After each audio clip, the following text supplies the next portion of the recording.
If you're familiar with homeschooling, you're probably really familiar with this good old question. What about socialization? What about socialization? What about socialization? In this video, I want to talk about public school socialization, homeschool socialization, and I want to tell you about the well-socialized homeschooler.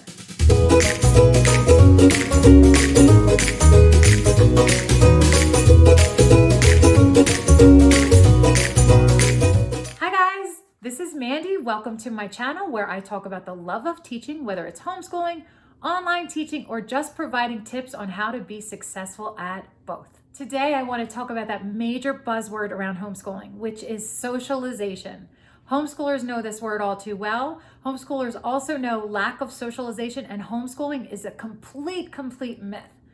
However, sadly, many parents are deterred from homeschooling because of this fear that their child won't be well socialized, they will be isolated, and they won't be able to function or adapt well into society. And this is completely false. I want to talk about the difference between public school socialization and homeschool socialization. The only way to do this is really to narrow it down and look at it objectively. So let's start with public school socialization first. I really love this quote. You may or may not have heard it. I think it's Adele Carroll who said this.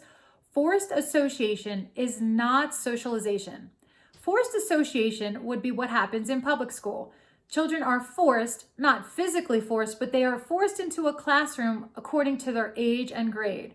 So they're associated by age and grade. In real life, this is not really how socialization works. You socialize with children of different ages. You socialize with adults when you're at the store.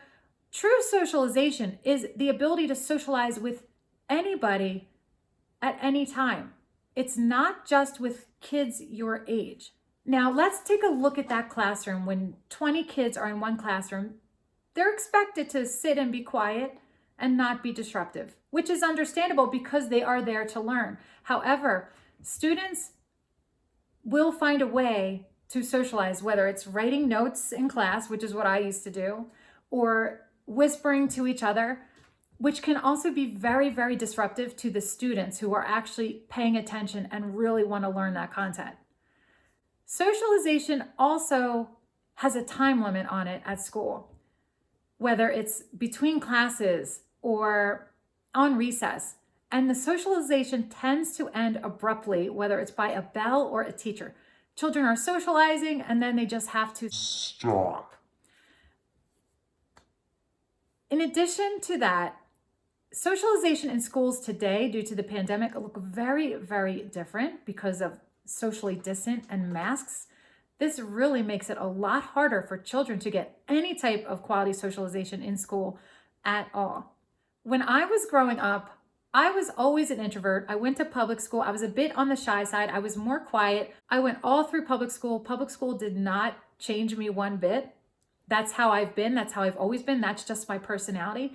It depends on the child's personality. If they're more introverted, public school is not going to help that. If they're more outgoing, whether they're homeschooling or public school, they're going to be more outgoing. Personality plays a big part in that. Public school does not teach children to properly socialize. In addition, you may have your child bringing home bad habits from other children in the classroom. They may get bullied. I would notice my son when he was either in pre-K or the beginning of kindergarten, he would come home with some really bad habits that we didn't teach him, and he was picking it up from the other children. And we had to undo those bad habits, which honestly, it was extremely difficult to undo those habits once they start to begin. So let's talk about homeschooling socialization and hopefully bust this myth once and for all. Socialization in homeschooling is intentional. This means that the parent has to find ways or consider ways to get their child involved in the community. But this is pretty simple. Take your child through life. Take them to the store, to the post office. Have them volunteering for their local communities that need help. Set intentions of getting them to socialize with others.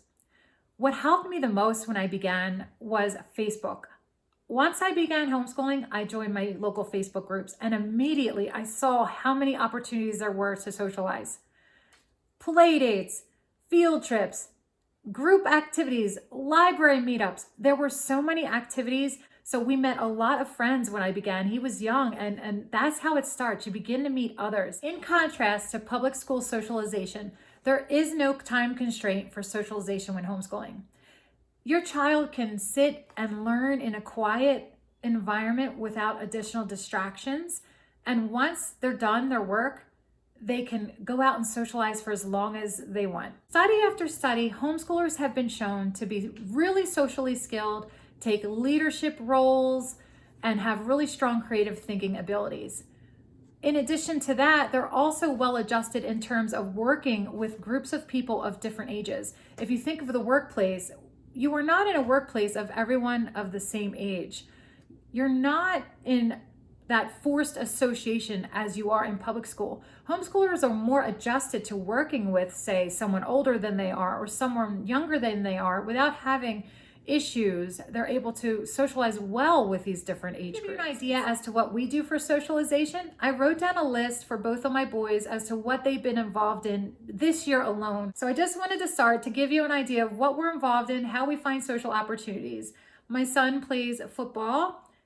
He's involved in a Latin class where they have a lot of fun. They play kickball, they earn points. It's really a great interactive class. They're not just sitting there quiet the whole time, although they do have to be quiet to learn, but then they get to play games. They had water fights with Nerf guns. It was really, really fun. Co-op, let me say something about co-op. Co-op has proms and graduations. So if someone ever says to you, What about proms? You're missing that. Or what about dances or graduation? Homeschoolers do it too. neighborhood friends. Every day, my boys play with their neighborhood friends, and these friends are from public school. We don't just hang or play with homeschoolers. Bible class, church. My kids are involved in church. They go to Bible class. They have a lot of fun. They're making a lot of new friends. It's really great. And volunteer work. My son also takes coding class. There's probably not a lot of socialization in that class. It is online. However, it's just another opportunity for him to get involved into the field he really wants to get involved in, which is engineering. So I'm just trying to beef that up for him. My younger son is involved in swimming. He goes to co-op as well. He loves PE in co-op, the gym class. He absolutely loves that. Classical conversations. The moms meet once a week right now for a book club, and he gets to run off and play in the playground with other kids that are involved in classical conversations. He has a blast. He's also involved in church, Bible class. He does a lot of fun activities. He used to go to a master class. It was great for him. And field trips.